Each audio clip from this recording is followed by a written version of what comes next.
우리가 하나님 앞에 나올 때 다시 한번 하나님께서 베푸신 은혜를 저희들이 기억하기를 원합니다.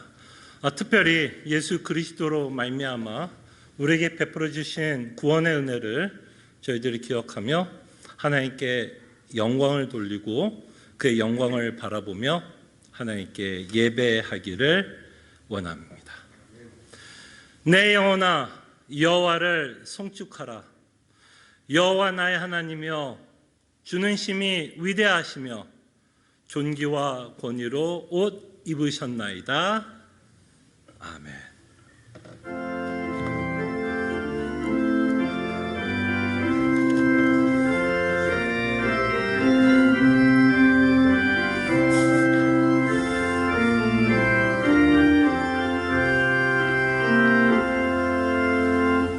함께 찬송가 9장 찬송할 때요, 다시 한번 성부, 성자, 성령님께서 우리에게 베푸신 은혜를 기억하며 우리가 한 마음으로 하나님께 찬송하기를 원합니다.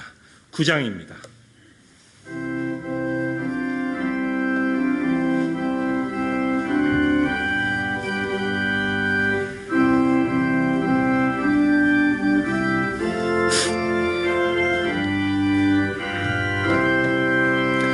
하늘에 가득 찬 영광의 하나님, 온 땅에 충만한 존귀하신 하나님, 생명과 빛으로 지혜와 권능으로 언제나 우리를 지키시는 하나님, 성부와 성자와 성령 삼위의 하나님, 우리 예배를 받아 주시옵소서. 사랑이 넘치는 자비하신 하나님, 은혜가 풍성한 구원의 하나님, 자매의 심령에 평안을 주시옵고 죄악과 허물을 용서하여 주소서. 찬송과 영광과 생명 구원의 하나님, 우리 예배를 받아 주시옵소서.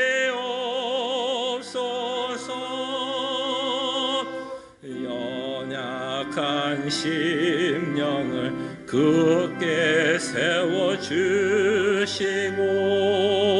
무든한 마음을 지혜롭게 하시고 주의 뜻 받들어 참되게 살아가며 주 따라서 용감하게 하소서. 권능과 지혜와 사랑 은혜의 하나님, 우리 예배를 받아 주시옵소서. 주 앞에 나올 때 우리 마음 기쁘고 그 말씀 임되어 새 희망이 솟는다. 고난도 슬픔도 이기게 하시어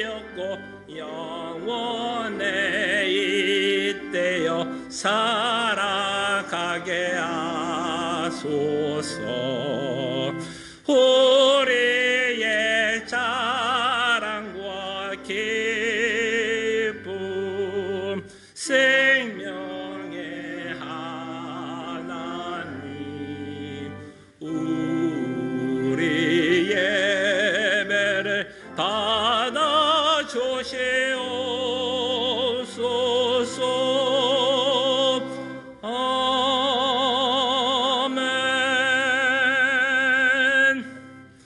다시 한번 하나님의 말씀 제가 읽어드리고요. 이 말씀을 가지고 저희 교회를 생각하며 함께 기도하는 시간을 갖기를 원합니다.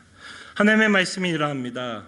우리는 우리를 전파하는 것이 아니라 오직 그리스도 예수의 주 되신 것과 또 예수를 위하여 우리가 너의 종 된 것을 전파함이라.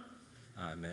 말씀을 기억하며 저희 교회를 위해서 우리 함께 기도하는 시간을 가졌으면 합니다. 기도하죠. 주님, 정말 시애틀 남포 제2장로교회 주님께서 함께 하심에 감사하고 무엇보다도 주 예수가 주 되심을 선포하는 교회가 되게 하여 주시고 그 선포되는 가운데 세상이 줄 수 없는 참된 위로와 기쁨을 맛보게 하여 주시고 참으로 하나님 앞에 주인이시기에 그것에 우리가 순종하며 살아갈 수 있도록 주님 은혜를 베풀어 주시기를 원합니다. 오로지 예수 그리스도만이 나의 힘 되시며 위로가 되시며 참된 기쁨이 된다는 것을 저희들이 함께 신앙생활하며 맛볼 수 있도록 주님 은혜를 베풀어 주시옵소서. 주님 아버지, 주님 도와주시기 원합니다. 아버지, 특별히 시애틀 남포 제2장로교회를 위해서 기도하오니 이 교회는 오직 그리스도 주 되심을 전파하는 교회가 되게 하여 주시고 전파되는 말씀을 통해서 힘을 받게 하여 주시고 절망과 시리에 빠진 우리에게 복음이 주는 참된 위로와 기쁨을 맛볼 수 있는 귀한 교회가 되게 하여 주시옵소서. 그래서 그 복음으로 말미암아 우리가 예수를 주라 고백하며 주님이 원하는 삶을 이 땅에서 살아가는 귀한 교회가 되게 하여 주시옵소서. 감사하고 살아계신 예수 그리스도의 이름으로 기도합나이다. 아멘. 함께 찬송가 93장 찬송할 때 저희들의 어떤 신앙의 고백으로 함께 찬송했으면 합니다. 예수는 나의 힘이요. 함께 일어나셔서 찬송가 93장 찬송합니다.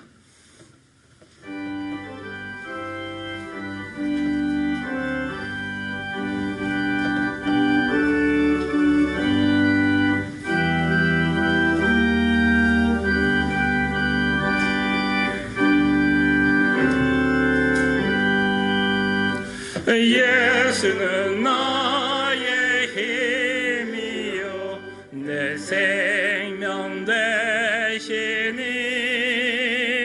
그저 예수 떠나 살면 죄 중에 빠지리 눈물이 앞을 가리고 내 맘에 근심 쌓일 때 위로하고 힘주시리 주 예수.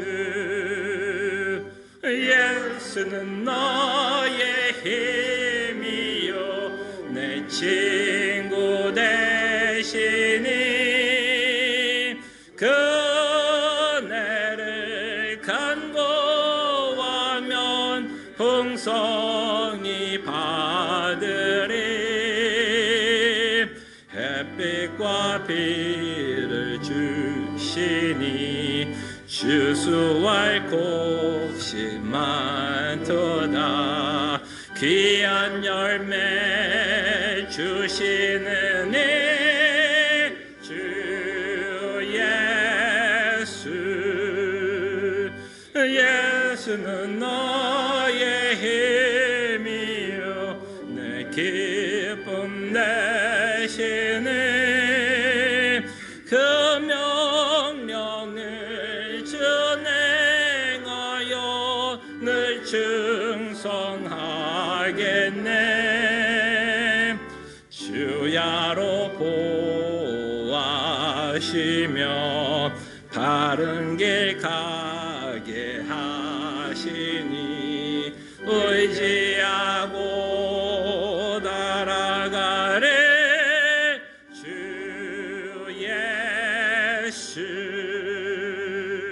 예수는 나의 힘이요 내 소망 되시니 이 세상을 떠나갈 때 곧 영생 얻으리. 한없는 복을 주시고 영원한 기쁨 주시니 나의 생명 나의 기쁨 주 예수. 아멘. 함께 시편 90편 함께 교독합니다. 주여, 주는 대대의 우리의 거처가 되셨나이다. 산이 생기기 전 땅과 세계도 주께서 조성하기 전 곧 영원부터 영원까지 주는 하나님이십니다. 우리의 연수가 70이요 강건하면 80이라도 그 연수와 자랑은 수고와 슬픔뿐이요 신속히 가니 우리가 날아가리이다. 우리에게 우리날 계수함을 가르치사 지혜로운 마음을 얻게 하소서. 여호와여 돌아보소서. 언제까지니까 주의 종들을 불쌍히 여기소서. 주께서 행하신 일을 주의 종들에게 나타내시며 주의 영광을 그들의 자손에게 나타내소서. 주 우리 하나님의 은총을 우리에게 이르게 하사 우리의 손이 행한 일을 우리에게 경고하게 하소서. 아멘. 우리의 신앙을 함께 고백합니다. 전능하사 천지를 만드신 하나님 아버지를 내가 믿사오며 그 외아들 우리 주 예수 그리스도를 믿사오니 이는 성령으로 잉태하사 동정조 마리에게 나시고 본디오 빌라도에게 고난을 받으사 십자가에 못 박혀 죽으시고 장사한 지 사흘 만에 죽은 자 가운데서 다시 살아나시며 하늘에 오르사 전능하신 하나님 우편에 앉아 계시다가 저로서 산 자와 죽은 자를 심판하러 오시리라. 성령을 믿사하며 거룩한 공예와 성도가 서로 교통하는 것과 죄를 사해 주신 것과 몸이 다시 사는 것과 영원히 사는 것을 믿사옵나이다. 아멘. 자리에 앉으시겠습니다. 함께 찬송가 149장 찬송합니다.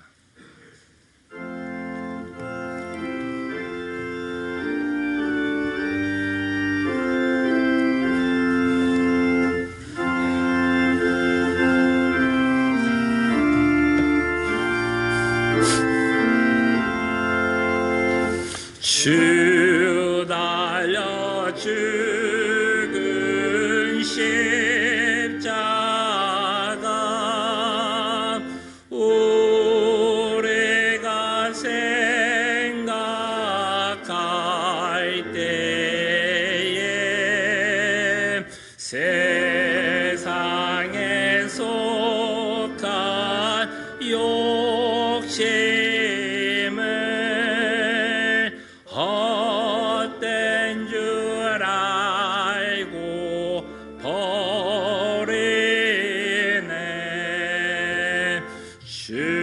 죽으신 구주 밖에는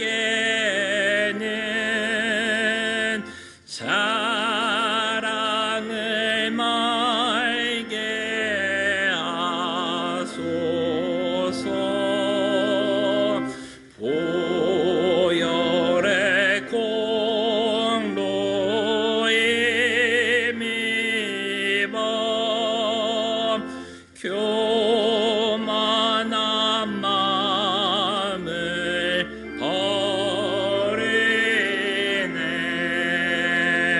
못 박힌 손발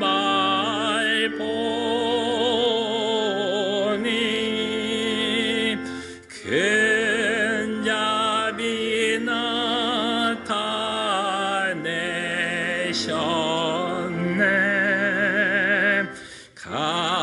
가시로 만든 면류관 우리를 위해 쓰셨네. 온 세상 만물 가져도 주 은혜 못 갚겠네.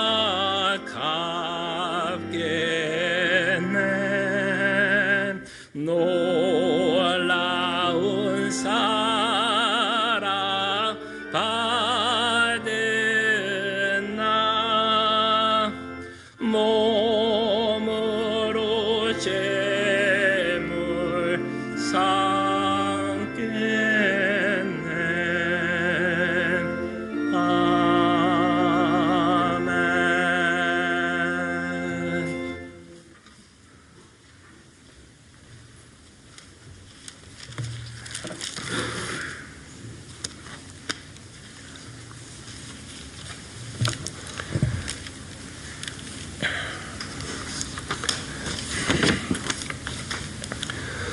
환난 날에 우리의 도움과 방패가 되시는 사랑과 은혜가 풍성하신 하나님 아버지, 허락하신 주님의 날, 거룩한 예배의 날에 우리가 받은 사랑과 은혜를 생각하며 감사의 제단을 쌓게 하여 주심에 감사드립니다.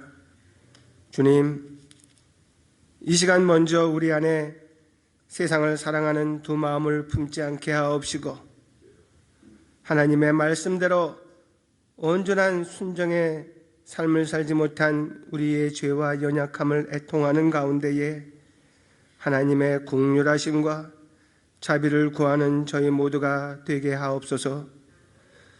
세상의 많은 사람들 가운데에 특별히 택함을 입은 저희들에게 그리스도 안에서 한 마음과 한 길을 주시고 저희로 주를 경외하게 하시고 주께서 세상 끝날까지 함께 하신다는 하나님의 신실하신 약속과 하늘에 소망을 두고 사는 저희들 되게 하여 주심에 감사드립니다. 무엇보다도 우리 모두는 예수 그리스도의 십자가의 대속의 피의 공로로 전에는 우리가 죄로 인하여 하나님과 원수요 정죄받을 수 없는 자리에서 하나님과의 화목의 자리, 주님의 은혜의 보좌로 나올 수 있게 하여 주심에 감사드립니다. 이제는 이방인도 아니요 외인도 아닌 하나님을 아바 아버지라 부를 수 있는 양자요 천국의 백성이기에 세상의 무엇보다도 하나님의 영광을 보는 것이 우리의 가장 큰 기쁨이 되게 하여 주심에 감사드립니다. 주님, 이제는 우리가 원하고 뜻하는 대로 사는 자들이 아니요 오직 주님이 우리의 삶의 주인이 되시어서 주님이 기뻐하신 뜻대로 살아가는 저희들 되게 하여 주시옵소서. 우리의 연약함을 아시는 성령님께서 우리 안에 역사하여 주시사 날마다 우리의 육체의 소욕을 죽이는 하나님의 새로운 성품을 입게 하여 주시옵소서. 성령님의 조명으로 우리 안에 교만을 발견하고 죽일 때에 하나님만을 경외하고 의지하는 겸손함이 있게 하옵시고 우리 안에 세상을 향한 탐심과 욕심을 죽일 때에 하늘의 신령한 것을 사모하고 소망하게 하옵소서. 또한 우리 안에 성냄과 분냄을 발견하고 죽일 때에 예수 그리스도의 온유와 겸손의 성품을 닮아가는 저희들 되게 하여 주시옵소서. 그리 살기를 원하는 자들을 부르시고 모사 이곳에 그리스도의 몸된 교회인 시애틀 남포 제일장로교를 세워주심에 감사드립니다. 하나님의 영광이 나타나는 예배와 사랑의 성도의 교제가 있게 하옵시고 말씀을 사모하는 가운데에 그 말씀에 일치하는 순종의 삶, 믿음의 삶을 사는 저희 모두가 되게 하옵소서. 또한 우리의 말과 행실을 통하여 세상에 그리스도의 복음을 전하는 증인의 삶을 살게 하여 주시옵소서. 주님, 저희 교회를 포함한 복음을 사랑하는 세상에 흩어진 주의 교회들을 지켜주시되 특별히 새로이 개척한 달라스 뉴라이프 선교교회와 캄보디아 선교지 등 오지에서 말씀을 전하는 목회자와 선교사들을 지켜주시옵소서. 교육관에서 자녀들과 함께 예배하며 주의 말씀을 가르치는 교사와 예배를 위한 반주자와 또한 예배의 안내를 드린 모든 수고와 헌신을 기억하여 주시고 또한 육신의 병약함으로 이 자리에 함께하지 못한 성도들과 함께하시사 어디에 있든지 함께 모두가 바른 복음 안에서 큰 기쁨과 위로가 있게 하여 주시옵소서.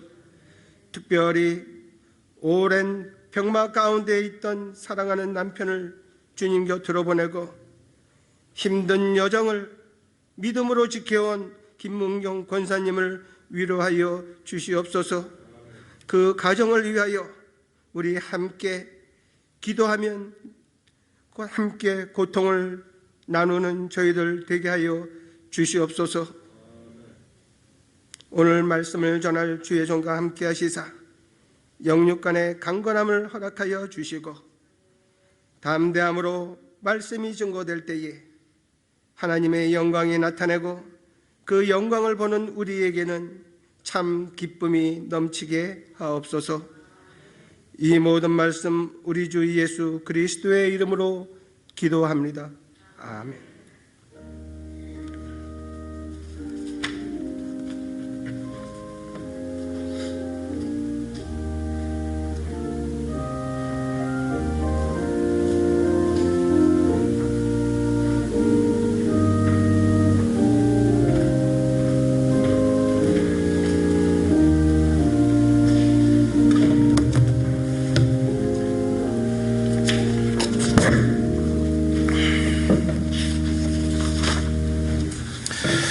하나님의 말씀 사도행전 9장 1절에서 2절 말씀입니다. 사도행전 9장 1절에서 2절 하나님의 말씀이 이러합니다. 사울이 주의 제자들에 대하여 여전히 위협과 살기가 등등하여 대제사장에 가서 다메섹 여러 회당에 가져갈 공문을 청하니 이는 만일 그 도를 따르는 사람을 만나면 남녀를 막론하고 결박하여 예루살렘으로 잡아오려 함이라. 아멘. 저희들이 사도 바울의 생애를 살펴보면서 다시 한번 저희들이 사도행전을 살펴보겠습니다. 우리가 잘 아는 사도 바울은 우리는 이렇게 알고 있습니다. 이방인의 사도. 그래서 하나님은 특별히 사도를 이방인의 사도, 예수님이 제자들에게 분부한 것처럼 땅끝까지 이르러 증인이 되라고 했던 그 삶을 이 사도 바울이 살아가게 된다는 것을 저희들이 사도행전을 통해서 우리는 보게 됩니다. 그럴 때 우리는 이 사도행전을 통해서 이제 앞으로 이 사도 바울의 생애를 저희들이 살펴보게 될 것입니다. 그때 사도 바울은 어떤 삶을 살아왔는지를 저희들이 좀 먼저 생각을 해봤으면 합니다. 그때 우리가 사도 바울의 인생을 우리가 참 잘 알죠. 바울이 사도가 되기 전에 사울이라는 이름으로 이제 살아왔는데요. 그는 사도가 되기 전에 교회를 핍박한 자였다라는 것을 우리는 굉장히 잘 알고 있습니다. 예루살렘에서 핍박이 시작했을 때 바로 그 현장에 사울은 함께 있었습니다. 스데반이 예루살렘에서 핍박을 받고 순교를 할 때도 사울은 그 자리에 있었습니다. 그때 사도행전 7장 58절에 보면 한번 볼까요? 7장 58절과 8장 1절을 제가 한번 읽어드릴게요. 주보에 적혀 있지 않은데요. 저희가 한번 좀 봤으면 합니다. 사도행전 7장 58절과 그 다음 구절이죠. 8장 1절인데요. 한번 제가 읽어드리겠습니다.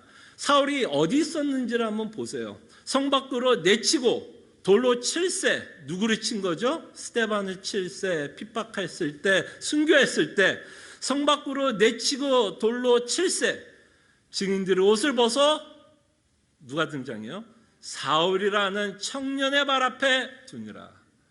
그래서 사도 바울은 스데반이 죽는 모습을 보았습니다. 그러면서 8장 1절에 보면 이렇게 기록합니다. 사울은 그가 죽임당함을 마땅히 여기더라. 저희들이 오늘 좀 생각해 보고 싶은 구절은 요 구절이에요. 마땅히 여겼대요. 이거에 대해서 좀 저희들이 좀 고민했으면 좋겠습니다. 지금 사울의 마인드에는 어떤 마인드예요? 저 스데반이라고 하는 인간은 죽어도 싸다라고 지금 생각하는 거예요.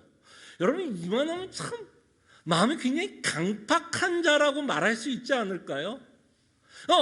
어떤 마음을 갖고 있다면 한 사람이 자기 앞에서 죽어가고 있고 죽었음에도 불구하고 그 일을 당연하다라고 생각을 할까요? 참 흥미롭지 않으세요?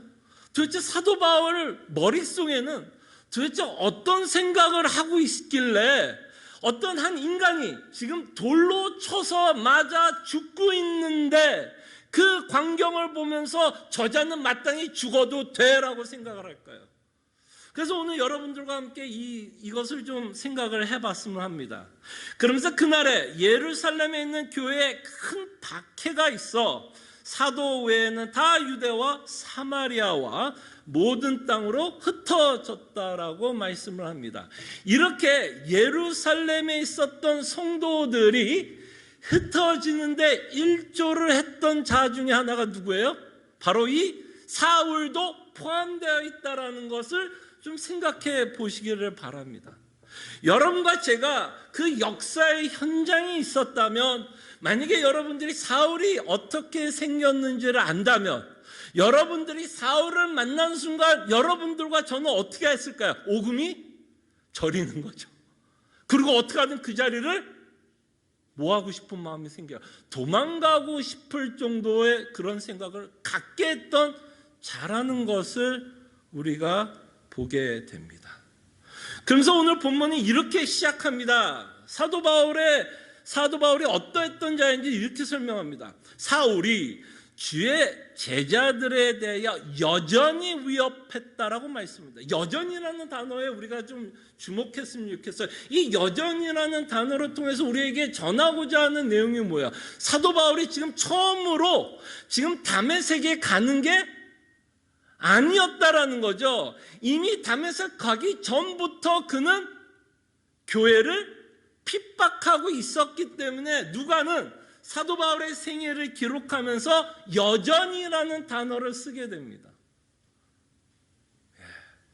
그러면서 저는 이 단어도 굉장히 우리가 좀 생각해 봤으면 해요. 뭐라고요? 사도 바울이 어땠다고요? 살기가 등등했다라고 말씀합니다. 여러분, 이런 사람 만나본 적 있으세요? 살기가 등등한 사람. 야, 정말 살기가 등등한 사람은 어떤 눈빛일까요, 여러분? 전 상상이 안 돼요. 그런 사람은 저는 만나본 적이 없기 때문에 정말 살기가 등등했다라고 이 사도 바울의 이런 모습은 저로서는 좀 상상이 안 되지만 어쨌든 이 사울의 마음을 우리는 보게 됩니다. 살기가 등등. 무슨 말이에요? 스데반이 죽어야 된다는 것도 마땅한 거고, 교회를 핍박하는 것도 그는 뭐라고 생각한 거야? 마땅한 거고, 예수를 믿는 자를 잡아서 죽이는 것도 뭐라고 생각하는 거야? 마땅하다라고 그는 지금 생각하고 있다는 겁니다. 대단한 사람이죠. 사람을 죽인다라는 거. 야, 상상이 갑니까? 사람을 죽인다라는 게. 그리고 사람을 죽이는 거에 일에 있어서 그는 이 일이 옳다라고 생각했다라는 것이 저희들이 오늘 좀 주목하고자 하는 내용입니다. 자, 그러면서 우리가 또 하나 좀 생각해 보고 싶은 건 참 아이러니한 건 이겁니다. 참, 제가 참 이 성경을 읽으면서 이 부분에서 참 많은 질문이 또 이런 질문이 생겨요. 왜 하나님은 하필이면 이런 사울을 사용했을까요? 여러분 좀 의문 생기지 않으세요? 왜 하필이면 사울이었을까요? 이렇게 살기가 등등했고 실제적으로 교회를 핍박했으며 실제적으로 사람을 죽이기까지 했던 이 사울을 왜 예수님은 이방인의 사도로 세우고 있는지, 여러분 제가 둘 중에 한 분을 여러분들 선택하라면 우리는 아마 이 자를 오히려 선택을 해서 주의 복음을 전하지 않게 하지 않을까 싶습니다. 여러분에게 한번 초이스를 드릴게요. 스데반, 사울, 누가 더 하나님의 일을 더 잘할 것 같은 생각이 듭니까? 스데반, 사울. 스데반 같지 않으세요, 여러분? 교회를 핍박한 자를 사용한다? 아니면 정말 하나님 앞에서 정말 예수 그리스도의 복음을 전했던 스데반, 누가 더 교회의 일을 잘할 것 같으세요, 여러분? 제 생각은 스데반일 것 같아요. 스데반일 것 같아요. 근데 참 아이러니한 건 스데반은 모르겠으면 그전에도 설교했을지도 모르겠지요. 그죠? 그전에도 어디선가 설교했지는 모르지만 사도행전에 보면 곧장 공식적으로 몇 번 설교했어요? 딱 한 번. 딱 한 번 하고 그냥 순교하도록 하나님이 내어 두셨어요. 저라면, 제가 하나님이라면 전 스데반을 썼을 것 같아요. 사울은 그냥 심판해버리고 그랬을 것 같은데 오히려 하나님은 이 사울을 사용합니다. 그리고 참 놀라운 건 이 사울이 서신서의 반 이상을 쓰게 돼요. 야, 좀 한번 우리 좀 고민을 해봅시다. 참 하나님의 섭리를 우리가 이해할 수 있다 없다. 참 하나님의 섭리, 하나님의 어떤 생애를 인도하는 방법, 교회를 세우는 방법, 하나님의 어떤 히스토리, 교회의 역사를 이끄는 방법, 참 우리가 이해할 수 없는 방법으로 하나님 그 일을 행하고 있게 되는데, 그래서 우리들이 좀 고민하고 싶은 건 이겁니다. 왜 하필 사울이었을까? 왜 하나님은 사울을 들어서 이방인의 사도, 정말 땅끝까지 이르러, 정말 하나님이 예수님이 예언한 대로, 예수님은, 사도 바울은 정말 땅끝까지 이르러 복음을 전하면서 이슬처럼 없어지는 생애를 살아가게 됩니다. 그럴 때 왜 하필이면 사울이었을까? 라는 질문을 갖고, 한 두 가지의 질문을 가지고 오늘 여러분들과 함께 좀 생각을 해 보려고 합니다. 자, 그럴 때 우리가 좀 첫 번째로 좀 저희들이 좀 생각해 보고 싶은 건 왜 이 사울이라는 사람은 사람을 죽이기까지 했을까요? 그리고 그 죽이는 그 일에 대해서 왜 그는 옳다라고 생각을 하고 있었는지에 대해서 저희들이 좀 생각을 해 보려고 해 보겠습니다. 자, 그럴 때 사도 바울은 어떤 삶을 살게 되냐면, 아까 말한 것처럼 자신이 예수 그리스도를 믿는 자 또는 교회를 핍박하는 것을 당연하다라고 그는 생각을 했습니다. 자, 그럴 때 저희들이 좀 유추를 해봤으면 좋겠습니다. 이 당시에 유대인들은 특별히 바리새인들은 이 예수 그리스도의 복음에 관해서 일반적으로 어떤 마음을 갖고 있었는지를 저희들이 좀 살펴보면 사도 사울도 예수 믿기 전에 이런 마음이었겠다라고 우리가 충분히 좀 추측해 볼 수 있는 구절이 있습니다. 고린도전서 1장 23절을 볼게요. 자, 유대인들이 특별히 예수 그리스도의 복음에 관하여, 특별히 바리새인들이 이 복음에 대해서 어떤 마음을 갖고 있는지를 저희들이 한번 보겠습니다. 고린도전서 1장 23절. 자, 이것은 주보에 기록해 놨죠. 자, 우리는 이제 이거는 사도가 이제 당연히 회심하고 나서 복음을 전하면서 쓰고 있는 내용이겠죠. 우리는 십자가에 못 박힌 그리스도를 전하니 유대인에게는 뭐라고요? 꺼리끼는 것이요 이방에게는 미련한 것이로되 라고 기록하고 있습니다. 그러니까 지금 유대인들의 마인드, 특별히 바리새인들의 마인드 안에서는 이 예수 그리스도의 복음이 굉장히 껄끄럽다라고 말씀을 하고 있습니다. 그 껄끄럽다라는 말에는 굉장히 불만족한다라는 의미도 있습니다. 그 말씀이 껄끄럽기 때문에 불만족스럽게 유대인들 또는 바리새인들은 생각하고 있다라는 겁니다. 근데 우리가 이것을 우리가 당연하다라고 생각할 수밖에 없는 게, 유대인들이 이 복음을 껄끄럽게 생각하는 건 여러분들이 복음서를 읽어보시면 돼요. 그 바리새인들이 예수 그리스도를 어떻게 대했는지를 보시면 정말 유대인들은 복음을 굉장히 껄끄럽게 여겼다라는 것을 우리는 충분히 알 수 있습니다. 유대인들이 예수님을 얼마나 껄끄럽게 여겼어요? 어느 정도까지 껄끄럽게 여겼냐면 죽이고 싶은 마음만큼까지 껄끄러웠어요. 그죠? 바리새인들은요, 예수님을 죽이기까지 껄끄러웠어요. 그만큼 예수 그리스도라는 이 존재 자체가 너무 껄끄럽고 불만족스럽고 불만스럽고 싫다라는 것을 우리는 복음서를 통해서 보게 되고, 이 정서, 유대인들이 예수 그리스도에 관한 또는 복음에 관한 정서가 어떠했는지를 저희들은 보게 됩니다. 자, 그러면 그래도 우리는 계속해서 질문이 생깁니다. 왜 이토록 그들은 껄끄러워했을까?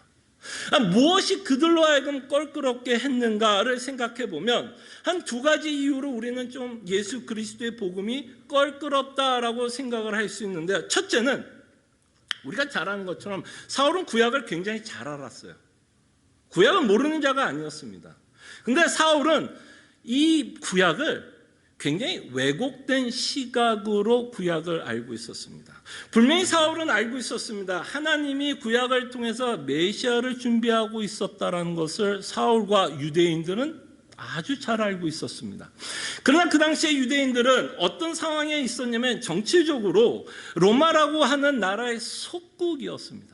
그럼 우리나라 역사를 좀 기억하시면 이들의 정서가 어땠는지를 이해할 것입니다. 그래서 그들은 로마의 속국이었기 때문에 구약에서 하나님께서 약속하고 있는 메시아라면 이들이 기대했던 메시아는 다윗과 같은 메시아였습니다. 왕, 그죠? 굉장히 강대한 나라, 왕이 나와서 그 로마 속국에서부터 해방을 줄 정치적 메시아를 기다리고 있었습니다.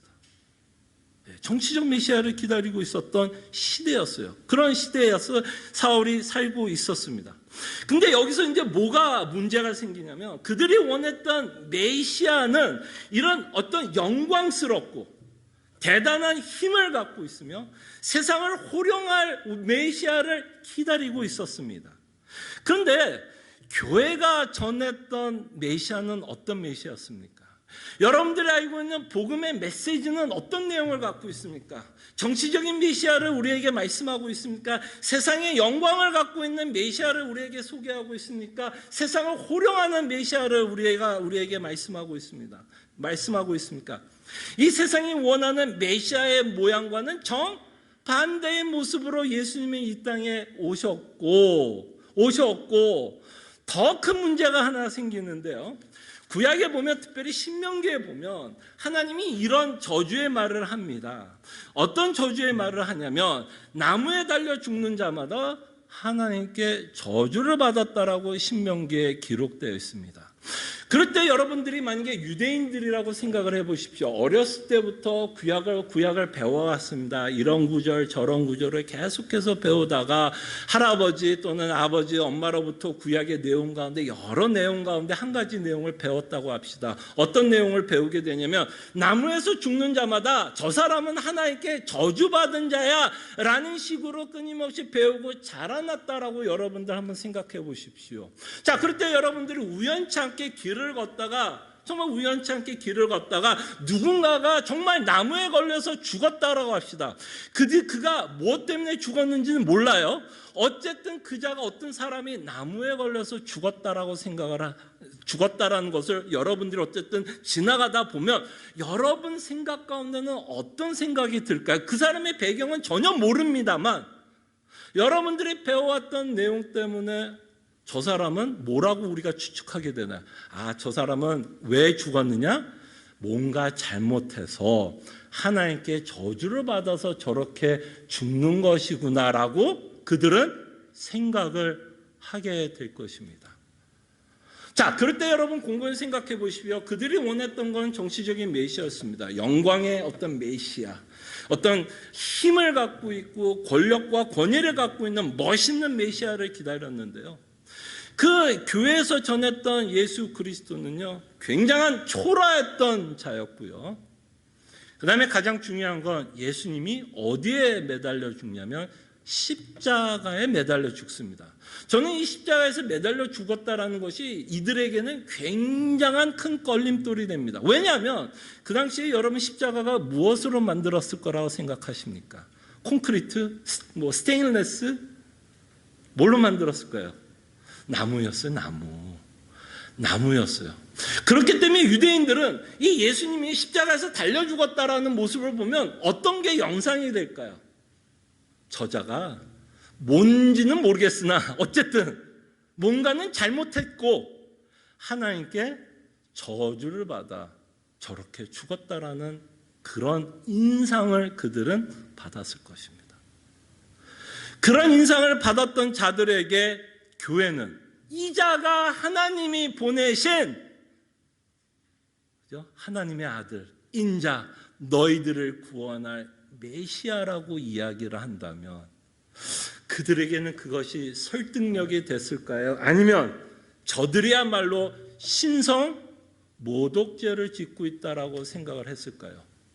저는 후자에 가까웠을 거라고 생각을 합니다. 저 교회는 저렇게 하나님이 보내준 메시아가 저렇게 십자가 나무로 만든 그것에 죽었던 저자가 하나님이 보내신 성자 하나님, 우리를 구원할 메시아라고 이야기하는 순간 이들은 어떻게 저주받은 자가, 그죠? 저주받은 자가 우리를 구원할 메시아라고 말을 하느냐라는 것이 그들에게는 굉장히 걸림돌이 됐을 거고, 그들은 신성모독죄를 저지른다고 생각을 했을 거고, 교회가 결국 뭐예요? 하나님을 모독한다라고 그는 생각을 한 거죠. 그렇기 때문에 여러분, 저는 이 사울의 내용을 보면서 놀라웠던 건 이겁니다. 그가 옳다라고 해서 사람을 죽였던 이유는 사실은 자기 신념이 아니었죠. 신념이죠. 사실은 신념인데 결국 뭐 때문에 죽였을까요? 그렇게 사람을, 그 예수 그리스도의 복음을 전하는 자들을 잡고 핍박하고 죽이는 그 일이 하나님을 위해서 하는 일이다라고 사울은 생각한 거죠. 무슨 말인지 알겠죠? 그러니까 그는 그냥 저 사람 죽여야 돼요, 내가 죽인 거 맞아라고만 생각한 게 아니라 그가 하고 있었던 그 행동이 정말로 이것이 하나님께 영광이 된다라고, 정말 이것이 하나님을 위한다라고 생각을 해서 그는 정말 하나님을 위해서 지금 교회를 핍박하고 있다라는 것을 우리가 보았으면 합니다.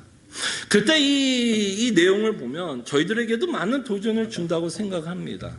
어떤 도전을 주냐면 말씀에 대한 올바른 말씀을 배운다는 것이 참 중요한 것 같아요.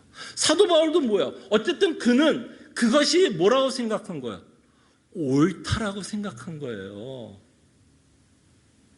자신이 믿고 행동했던 그 일이 하나님이 보시기에 너무나 아름답고 하나님을 위해서 하는 것이라고 사울은 믿고 그 일을 했다라는 것입니다.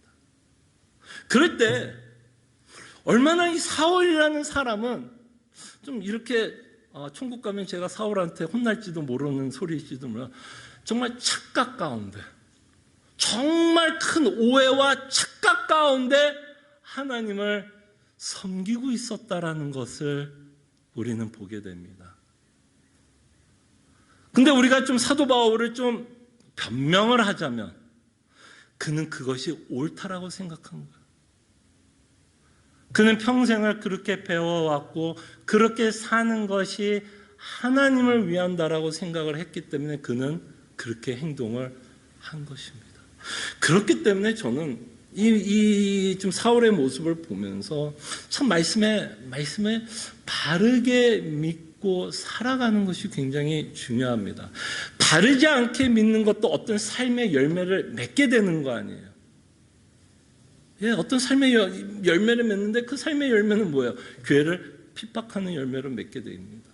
그렇기 때문에 우리는 끊임없이 하나님의 말씀을 바르게 이해하고 믿고 있는지를 우리는 끊임없이 내 자신을 점검할 필요가 있다고 봅니다. 그 점검해야 되는 첫 번째 사람은 저에겠죠.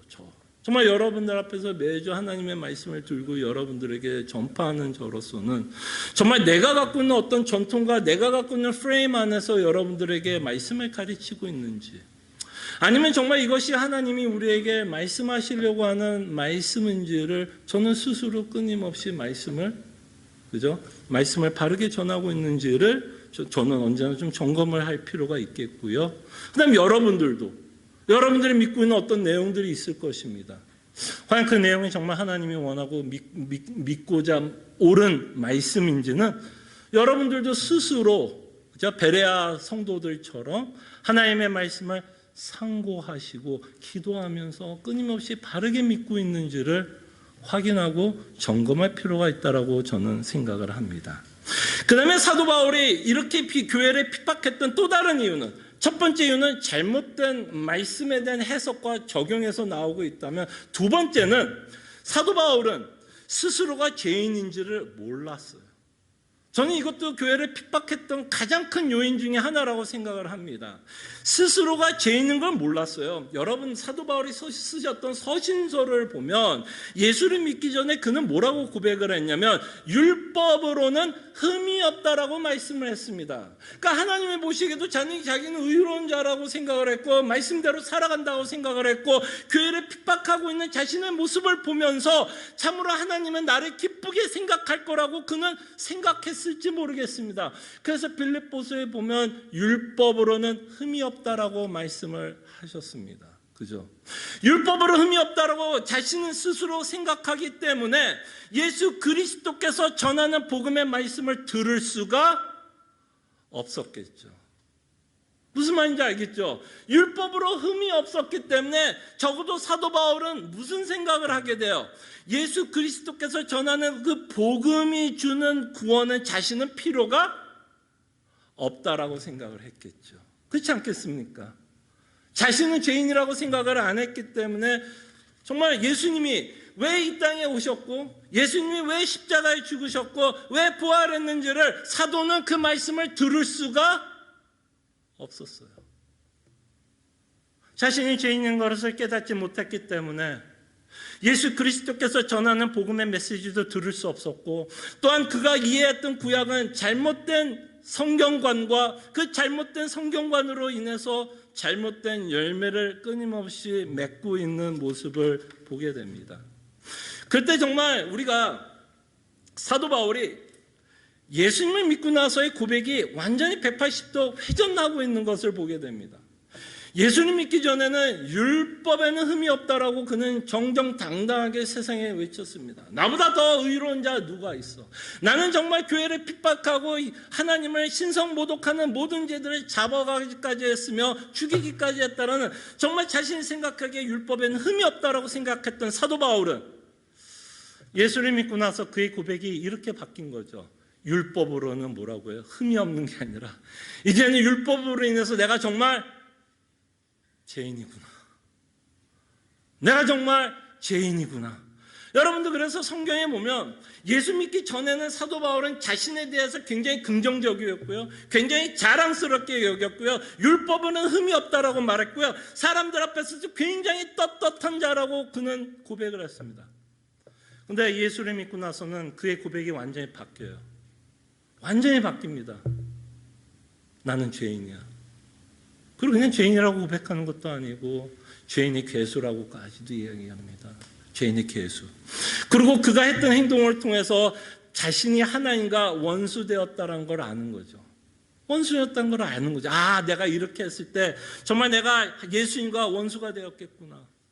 교회를 핍박했던 사도 바울은 당연히 예수님과 원수였겠죠. 죄인의 괴수라고 이야기를 했고 끊임없이 자신은 교회를 핍박했고 포획했고 박해했다라는 것을 누누이 말씀하고 있는 것을 저희들이 보게 됩니다. 그럴 때 회심 후 성령 하나님께서 그의 마음을 열어주시고 회심 후에 무엇을 깨닫게 되냐면 예수님이 저렇게 죽은 건 저주받은 건 맞은데 저주받은 건 맞는데 저렇게 예수님이 저주를 받은 건 나 때문에 저주를 받은 것이구나 라고 이제 믿는 거죠. 네.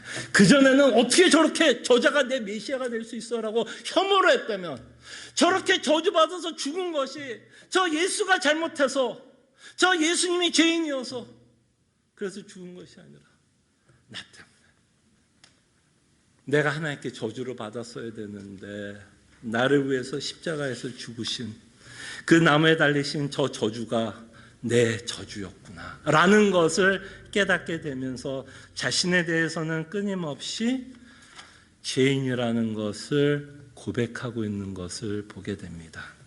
그때 여러분 그런 것 같아요.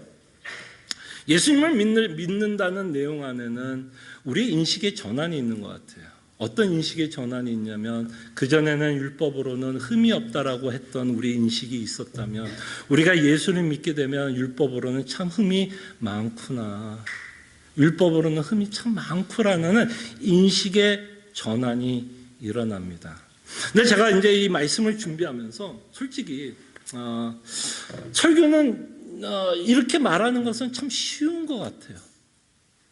여러분들 앞에서 우리의 인식의 전환이 있고 우리는 죄인입니다 라는 말은 제가 여러분들한테 말하는 것은 참 쉬운 것 같은데 저 자신도 사실은 설교를 주면서 많이 찔리더라고요.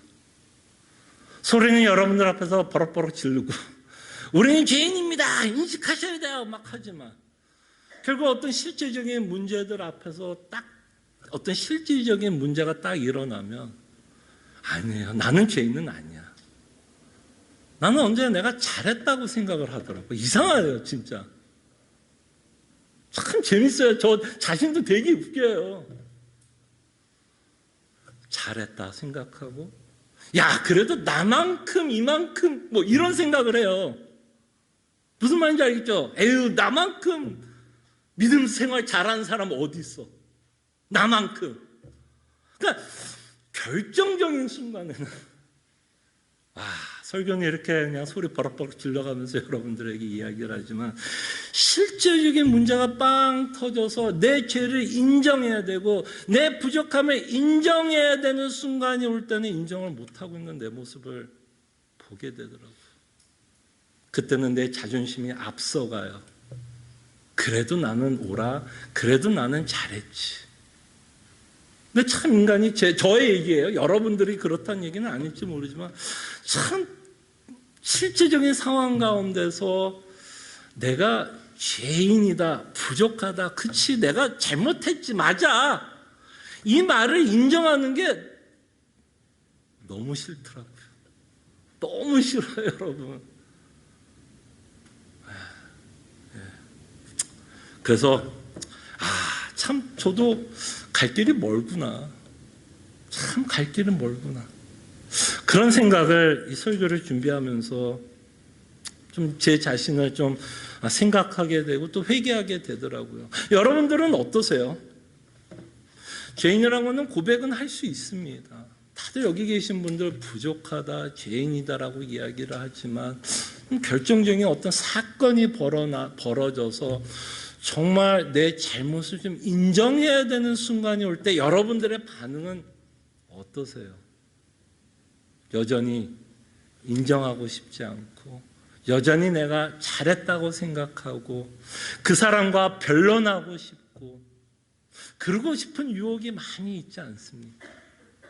그럴 때 사실 우리가 죄인이라는 것은 고백하지만 실제적인 상황 가운데서 내가 죄인이라는 것을 정말 받아들이는 건 너무 어렵더라고요. 근데 이것이 어쩌면 하나님이 예수님이 우리에게 원하는 자기 부인의 삶이 아닌가 싶어요. 자기 부인. 결정적인 순간에 누군가가 와서 이야기를 할 때 그래. 내가 잘못도 할 수 있겠구나. 그전에는 내가 보지 못했는데 저 사람이 이야기가 틀리지 않을 수도 있겠구나라는 걸 뭐 하는 거야? 인정하는 거. 근데 그 인정하는 과정은 상당히 생각보다 이렇게 쉽게 시간이 좀 걸리는 작업인 것 같아요. 그때 정말 그럴 때, 근데 참 재미나는 건 그럴 때 오히려 마음이 좀 자유해지는 것 같아요. 내 잘못을 진짜 인정할 때. 오히려 그것이 처음에는 인정하는 게 굉장히 힘들지만 인정을 하고 나면 오히려 좀 자유함이 있더라고요. 그리고 다시 한번 그리스도의 은혜도 생각하게 되고 또 내 잘못을 인정함으로써 어떤 부분에 대해서는 내가 조금 더 신경을 써야 되는지에 대해서 조금 더 구체적으로 생각하게 되는 것 같아요. 네, 여러분 정말 우리는 정말 사도 바울과 같은 고백을 하시는 분들이 되기를 진심으로 소원합니다. 나는 정말 죄인이구나. 맞아. 진짜 죄인이지. 아직도 내 자존심이 살아있구나. 내 영광을 드러내려고 애를 쓰는구나. 그런 여러 가지 모습들을 저희들이 좀 생각을 해봤으면 합니다. 자, 시간이 좀 많이 흘렀는데요. 제가 조금 요 얘기까지는 좀 말씀을 드리겠습니다. 왜 사도 바울이었을까요, 여러분? 왜 사도 바울이었을까요, 여러분? 왜 사도 바울이었는지는 사실은 여러분들이 제가 말씀드렸던 내용을 이해하고 믿고 있다면 사도 바울이 하나님이 사용하기에 가장 적합한 자예요, 사실은. 어떤 의미에서 가장 적합할까요? 그의 인생 자체가 우리에게 뭐를 선포할까요? 복음을 선포하게 됩니다. 여러분, 사도 바울은요, 그의 인생 자체가 복음을 선포해요. 왜? 그는 뭐 했어요? 교회를 핍박했어요. 그렇기 때문에 하나님은 이 사도 바울에게 은혜를 베풀 이유가 전혀 없고, 하나님은 사도 바울을 진도 가운데 심판을 해도 사도 바울은 할 말이 있다 없다? 할 말이 없다. 그래서 여러분 디모데전서 한번 볼까요? 디모데전서 1장 12절에 보면 사도 바울이 이렇게 고백합니다. 자신이 어떤 자였는지를 그는 누구보다 잘 알았고 그런 나에게 하나님이 무엇을 베풀었는지를 이렇게 말합니다. 내가 전에는 비방자요, 박해자요, 폭행자였으나 인정하는 거죠. 도리어 뭐를 받았다고요? 긍휼을 입었다라고 얘기합니다. 이런 자였기 때문에 사도 바울이 받았던 긍휼은 얼마나 컸겠어요. 여러분 생각을 해보십시오. 그죠? 얼마나 컸겠어요. 그냥 하나님이 심판을 해도 시원치 않을 판에 이렇게 내가 예수 그리스도를 믿는 성도들 아니에요. 형제와 자매 아니에요. 이제 그런 자들의 사도는 옳다고 생각하여 살기 등등해 죽이기까지 했던 나에게 구원을 베풀고, 그죠? 구원을 베풀고 더 놀라운 건 뭐예요? 이 복음을 땅 끝까지 이르러 전하게 하는 사도로 불러주신 이 일에 대해서 사도는 그저 뭐라고 말할 수밖에 없을까요? 감사합니다 라고 말할 수밖에 없고요. 두 번째로 왜 사도였냐? 사도는 그 후에 자랑할 게 있을까요? 없을까요? 자랑할 게 없어요. 그는 자랑할 게 없어요. 그가 자랑할 수 있는 일이 있다면 뭘까요? 나는 핍박자요, 포획자요, 살기 등등하여 사람을 죽였다라는 것 외에는 그 인생에 관해서 할 말도 없고, 그런 나에게 예수님은 정말 긍휼한 오래 참음과 은혜를 베풀었다. 사도 바울이야말로 누구 이야기 할 수밖에 없는 자였을까요? 누구 이야기를 할 수밖에 없는 자일까요? 예수님 외에는 이 자는 할 이야기가 없는 자였어요. 그렇기 때문에 그는 적합한 자였어요. 누구보다도 하나님의 은혜를 너무나 뜨겁고 너무나 너무나 큰 풍성한 은혜를 받았기 때문에 하나님은 이 사울을 사도로 세웁니다.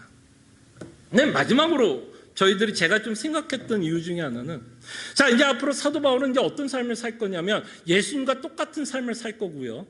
그죠? 예수님과 똑같은 삶을 살 거고요. 본인이 교회를 핍박한 것 같이 당연히 예수 그리스도의 복음을 전할 때 사도도 뭘 받을까요? 핍박을 받게 될 것입니다. 그렇게 핍박을 받을 때 사도 바울이 할 말이 있을까요? 없을까요? 하나님 앞에서 할 말이 있을까요? 없을까요? 아니, 어떻게 내가 예수 그리스도의 복음을 전하는데 당신이 나에게 이렇게 할 수 있어? 라는 말을 사도는 적어도 말하지 못합니다.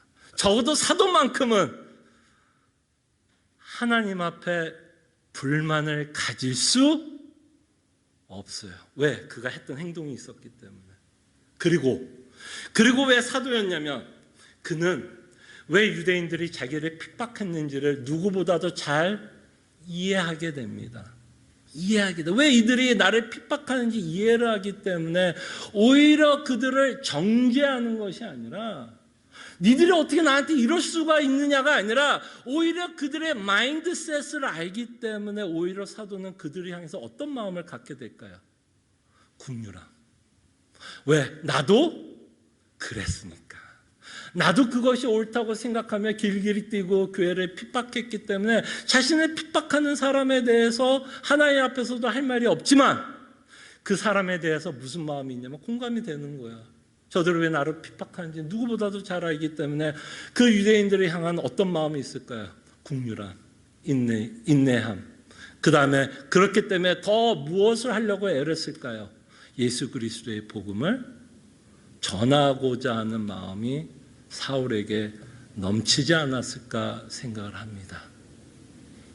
그렇다면 여러분, 처음에 제가 여러분들에게 말씀드린 것처럼 스데반이냐 사울이라고 이야기했을 때 왜 하나님은 사울을 세운지 알겠죠? 참 오묘하지 않습니까? 스데반이 더 잘할 것 같았는데 아닙니다. 오히려 하나님의 시각 안에서는 사울이 그 일을 맡기에 더 적합했어요. 왜? 그리스도만 전했어야 했기 때문에, 그리스도의 영광만을 전했어야 했기 때문에 사도 바울이야말로 그리스도의 복음을 들고 땅끝까지 이르러 전하는 사도로 세우기에 가장 안성맞춤이라는 것을 저희들이 보게 되며 하나님의 놀라운 섭리와 지혜를 보게 됩니다. 그래서 저는 마지막으로 여러분들과 마지막으로 저희가 이제 찬송가를 하나 부르지 않습니까? 그때 만약에 이런 생각을 한번 해봤어요. 사도 바울이 찬송가를 오늘 와서 뽑는다면 과연 어떤 찬송가를 부르고 싶을까를 한번 고민해봤어요. 만약 사도 바울이 마지막으로 설교 끝나고 나서 찬송가 중에 어떤 찬송가를 본인이 픽을 할까를 고민해봤는데 제가 생각나는 찬송가가 2개가 있더라고요. 근데 우리가 이제 전통적으로는 한 곡만 부르니까 2곡 다 부르면 좋겠는데요.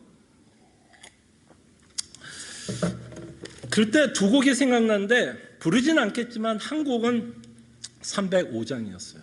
한번 305장 볼까요? 여러분 너무나 잘 아는 찬송가죠. 정말 사도 바울이 마지막으로 설교를 하고 나서 찬송가를 부르고 싶다면 305장이 아니었을까 싶어요. 305장. 제가 한번 천천히 한번 읽어드릴게요.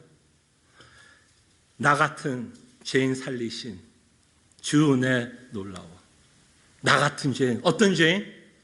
교회를 핍박했고 포획했고 정말 살기가 등등했고 사람을 죽이기까지 했던 나 같은 죄인 살리신 주 은혜 놀라워.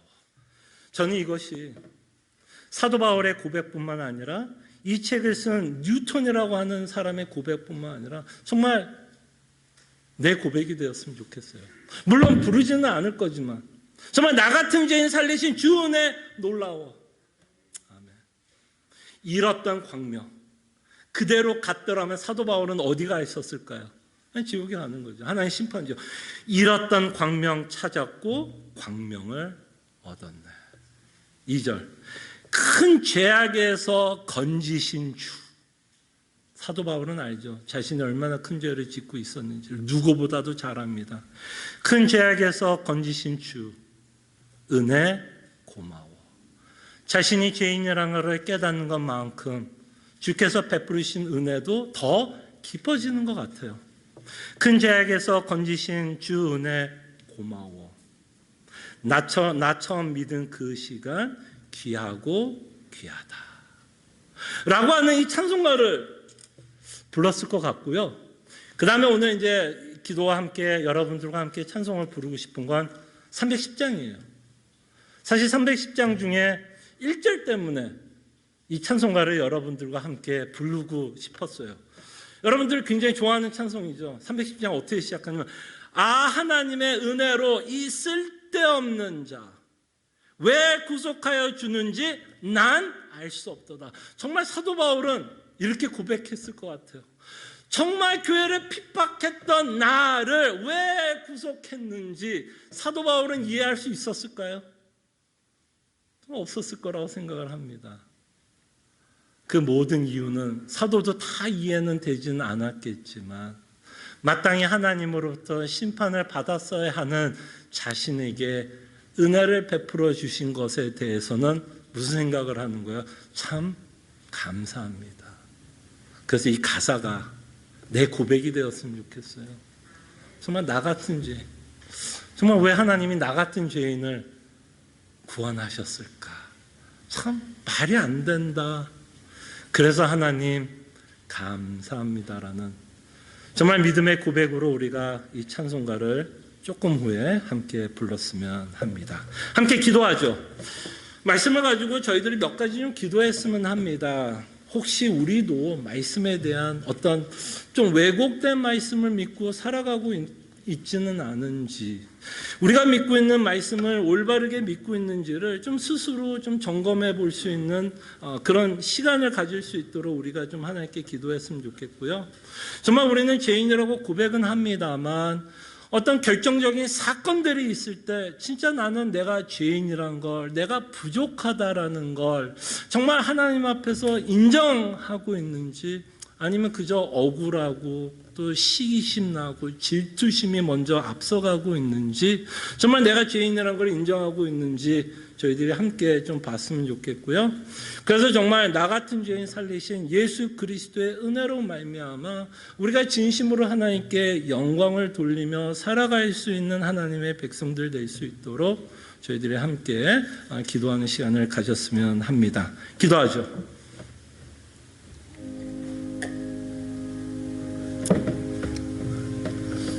주님, 참 결정적인 순간에 어떤 사건들이 있을 때 내 자신의 부족함을 인정하지 못하고 있는 모습을 봅니다. 참 내가 옳다라고 생각하고 남들이 틀렸다라고 생각을 하고, 그런 가운데 주님 정말 우리의 허물을 바라보게 하여 주시옵소서. 주님, 정말 그러지 못하고 있는 우리의 모습을 보면서 하나님께 회개하며 돌이키며 주의 은혜를 맛보는 귀한 하나님의 백성들 되게 하여 주시고, 저희들이 정말 말씀을 바르게 깨달을 수 있도록 주님 도와주시고, 그 바르게 깨닫는 것을 통해서 하나님이 원하는 순종의 삶을 살아갈 수 있도록 주님 은혜를 베풀어 주시옵소서. 특별히 우리가 들었던 말씀을 가지고 하나님 앞에 기도합니다. 저희들이 믿고 있는 내용에 관해서 정말 우리가 바르게 믿고 있는지 제 자신부터 돌아볼 수 있게 하여 주시고, 참으로 사랑하는 시애틀 남포제일 성도님들, 자신이 믿고자 하는 내용들이 있을 텐데 그 내용이 정말 바르게 우리가 함께 믿고 있는지 끊임없이 말씀을 상고하고 묵상하며 기도하며 정말 하나님의 성령 하나님의 조명하심을 끊임없이 갈구하며 신앙생활을 할 수 있도록 주님 도와주시옵소서. 정말 우리는 죄인이라고 고백을 합니다. 그러나 어떤 사건이 있을 때, 어떤 결정적인 순간이 왔을 때 참 내 부족함을 인정하지 못하고 있는 제 모습부터 보게 됩니다. 어떤 사건이 있으면 억울함을 먼저 얘기하고 내가 뭔가 그래도 잘했다라는 생각을 하게 되고 내 교만이 먼저 튀어나오고 있는 모습을 보게 될 때 참 내 자존심을 내려놓지 못하고 있어 내가 죄인이라는 것을 인정하지 못하고 있는 모습도 보게 됩니다. 주님, 정말 우리가 신앙생활을 할 때 그리스도의 십자가 앞에서 자기 부인을 하며 신앙생활을 할 수 있도록, 자기 부인할 때 그 과정은 상당히 괴롭고 힘들지만 사실 자기 부인할 때 그리스도 안에 참된 자유함이 있다는 것, 그래서 예수 그리스도께서 십자가를 짊어지셨다라는 것을 저희들이 깨달을 때 참으로 우리가 죄인 된 것을 하나님 앞에 인정하며 그리스도의 은혜 가운데 살아갈 수 있도록 주님 은혜를 베풀어 주시옵소서. 감사하고 살아계신 예수 그리스도 이름으로 기도합나이다. 아멘. 함께 일어나셔서 찬송가 310장 말씀을 기억하고요, 사도 바울의 인생을 저희들이 기억하면서 저희들이 우리의 신앙의 고백으로 함께 찬송했으면 합니다.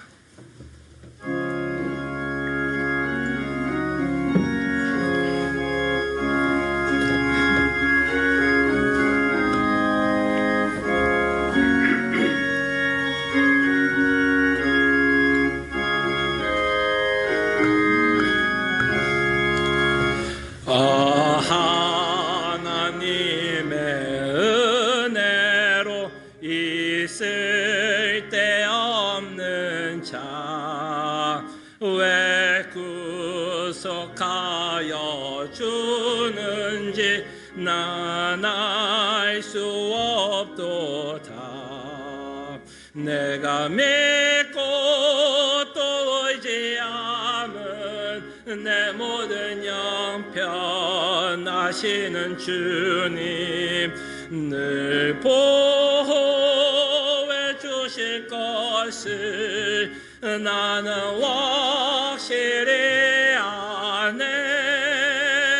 왜 내게 굳세 믿음과 또 복음 주셔서 내 마음이 항상 편한지 난 알 수 없도다.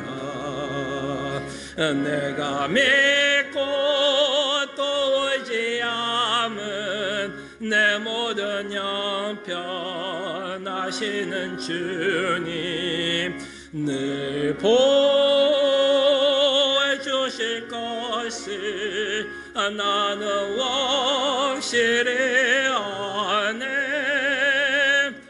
왜 내게 성령 주셔서 내 마음을 감동해 주 예수 믿게 하는지 난 알 수 없도다. 내가 믿고 또 의지함은 내 모든 형편하시는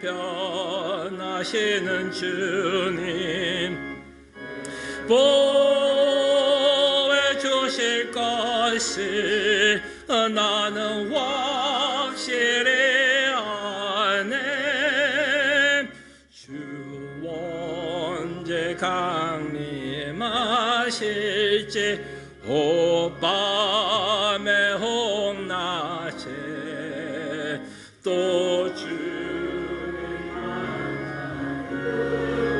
또 난 알 수 없도다. 내가 믿고 또 의지함은 내 모든 형편 잘하는 주님 늘 보호해 주실 것을 나는 확실히 아네. 아멘. 기도합니다. 참으로 고마우신 하나님, 우리가 이 땅에 육체를 갖고 있어 또한 필요한 것들이 있고 물질이 필요할 때에 또 하나님께서 신실하게 우리가 이 땅에서 필요한 물질도 허락해 주심에 감사합니다.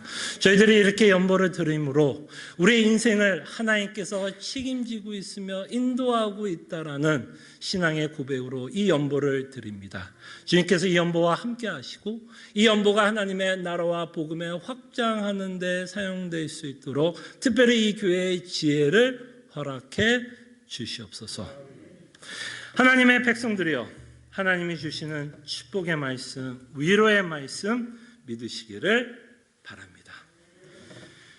소망의 하나님이 모든 기쁨과 평강을 믿음 안에서 너에게 충만하게 하사 성령의 능력으로 소망이 넘치게 하시기를 원하노라. 아멘.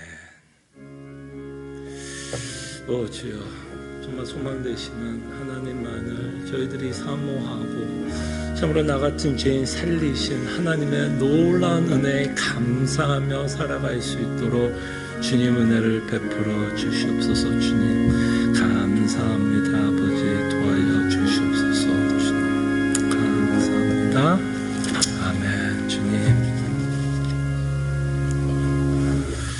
자, 우리 또 옆에, 뒤에 앞에 계신 성도들과 반갑게 인사했으면 합니다.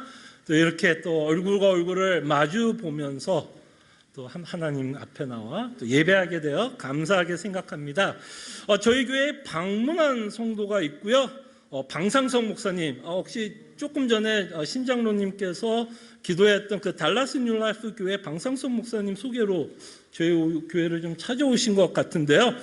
최미지 김태형 성도님, 잠깐만 일어나 주시면 우리 좀 환영하는, 네, 이렇게 또 함께 예배하게 되어서 너무 감사하게 생각하고요. 가시지 마시고 좀 떡이 준비되어 있으니까 함께 또 다과하면서 좀 친교하는 시간을 갖도록 하겠습니다. 몇 가지 교회 소식을 알려드립니다. 계속해서 수요 성경 공부, 하이델베르그 요리문답, 특별히 십계명을 가지고 여러분들과 함께 생각하면서 주의 백성으로 주의 자녀로서 하나님이 원하는 삶에 대해서 저희들이 살펴보고 있으니까요. 함께 이 십계명을 통해서 주께서 원하는 또 순종의 삶을 함께 살아갔으면 좋겠고요. 수요 성경 토요 새벽기도에 오전 6시 반 계속해서 있음을 말씀을 드리고요. 특별히 공동회의 있습니다. 다음 주인데요. 21년이죠. 안건은 2021년 결산을 위한 공동회의가 다음 주에 있음을 또 우리가 가질 것이고요. 이 결산을 통해서 우리가 함께 보고자 원하는 건 하나님이 이 교회에게 참 풍성한 또 물질을 허락했다라는 것을 저희들이 그런 결산하는 시간을 통해서 또 맛보는 귀한 시간이 되었으면 합니다. 그리고 좀 전에 신장로님께서 기도했던 내용 여러분 기억을 하실 거라고 생각을 하는데요. 김문경 권사의 남편 스탠 로스웰이 남편인 스탠 로스웰 한 90 되셨습니다. 그리고 요양원이죠. 요양원에 참 오랫동안 좀 고생을 하셨어요. 근데 어제 하나님의 부르심을 받으셨습니다. 김문경 권사님 가정을 여러분들을 기억해 주시고 기도해 주시고요. 아직까지 일정은 나온 거는 없습니다. 지금 코로나 시국이라 그 가정이 어떻게 정할지는 저도 아직은 잘 모르고요. 그래서 어떤 내용이 결정된 사항이 있으면 여러분 단톡방을 봐주시면 감사하겠습니다. 그러나 먼저 이 가정을 여러분들이 기억해 주시고 복음의 위로가 있을 수 있도록 기도해 주시면 감사하겠습니다. 감사합니다.